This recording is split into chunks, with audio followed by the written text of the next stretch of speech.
Welcome for the online course on Effective Communication Skills, Module 2, Lecture 3.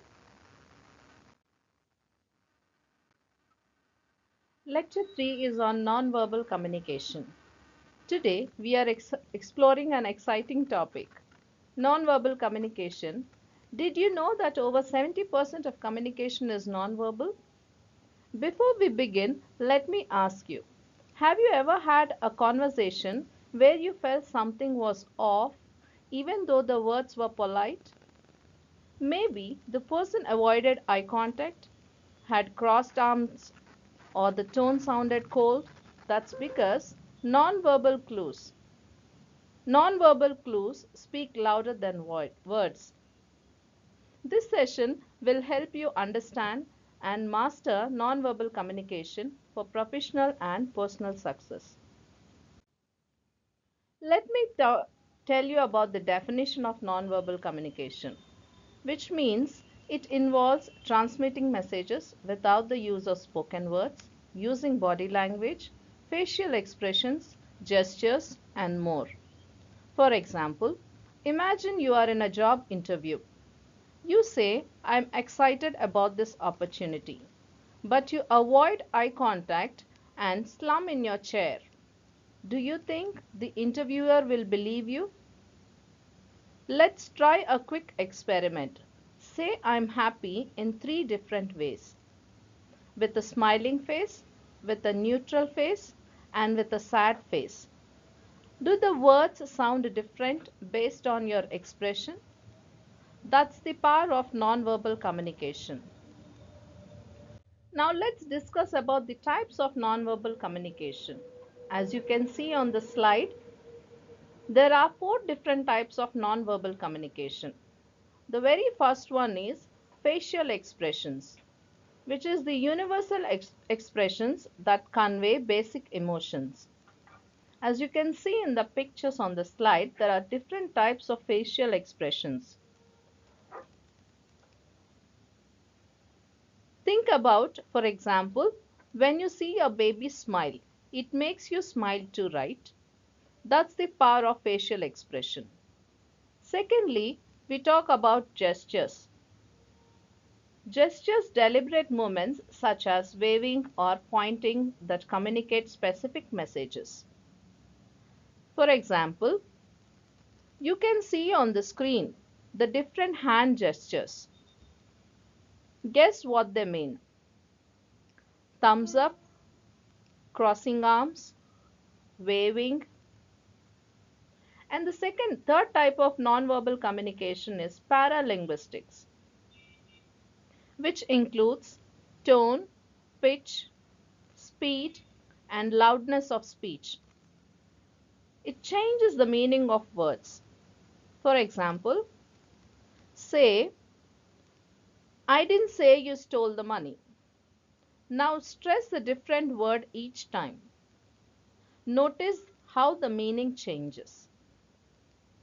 And the last type of nonverbal communication is the body language, which reflects the attitude and feelings through body positions. Let's try one activity. Stand up and try two postures. One showing confidence, shoulder back, heads up, and the second one showing nervous, slouch, avoiding eye contact. Which one feels more powerful? And you can see the other different types of nonverbal, that is the proximus, the physical distance between the communicators, which influence the communication's intimacy level. And the next one is the eye contact, which shows your sincerity and confidence among the communicators. Followed by you have haptics, which means the use of touch to convey messages such as handshake or a pat on a back. And the last one you can see the appearance. How do you appear? The clothing, grooming. For different occasions we do wear different clothing, which talks about our personality and how we communicate with the others. Significance of nonverbal communication in various texts.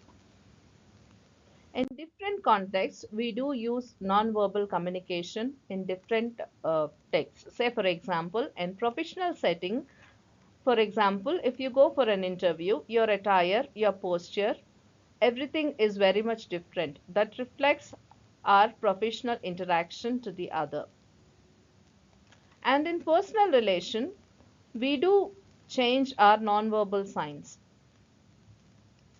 It depends on the intimacy or the relation we have on the other person. Accordingly, we show our nonverbal signs. And the third one is the cultural variations. As you can see, different culture has different type of nonverbal signs that they show. Across different cultures, it is very much different. Common mistakes people do when they communicate by using nonverbal signs and how to fix them. You can see about 5 common mistakes people generally do and how we can fix them. Say the first one, avoiding eye contact. Mostly people who are shy, introvert, they try to avoid eye contact as they find very nervous to talk. It is always advised to maintain natural eye contact when you talk to people. That shows that you are confident. And the next one, slouching. Slouching says whether you are confident in your posture or not. While sitting, standing upright shows that you are confident. Make sure that you use the perfect posture for the perfect setting. And the third one is the weak handshake. It is always advised to use a firm handshake which conveys that you are professionally strong. Crossed arms also says that you are not willing to accept the other opinions or the ideas. So open gestures shows approachability. Speaking in monotone is so boredom. So make sure you have a varied pitch to engage the listeners.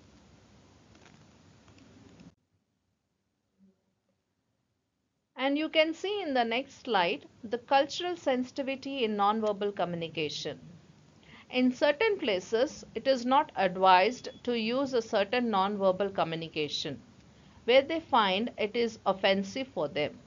Say, for example, thumbs up, which is positive in the United States, whereas it is not advised to use that symbol or the hand movement in other places, which is not correct in some of the cultures.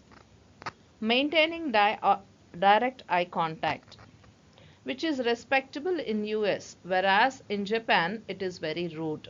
You are not allowed to maintain eye contact, which says that you are not giving respect to the elders.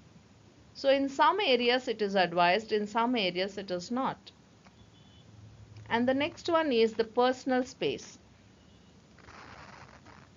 Close contact in Latin America, whereas in other places to maintain distance.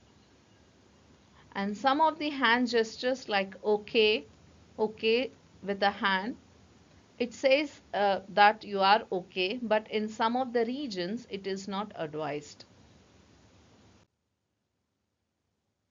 Let me brief you about what all we have studied before we jump into the practical activities. We spoke about definition of nonverbal, followed by types of nonverbal, and then common mistakes people do while using nonverbal signs, and the strategies how to understand the nonverbal and how you can apply in different cultures. Where in the slide you can see role play exercise. Engage in role play, practice and analyze some nonverbal clues. Say for example, you can make a role play of a teacher and a students in a class, and then you can observe the movements of the teacher and the responses of the student. And the third exercise you can practice is to analyze the video and identify the effective nonverbal signs and ineffective nonverbal signs. Take an observation of the role play and then record it. Thank you for listening. Again, we will meet in lecture 4, which is on structuring messages and storytelling. Thank you.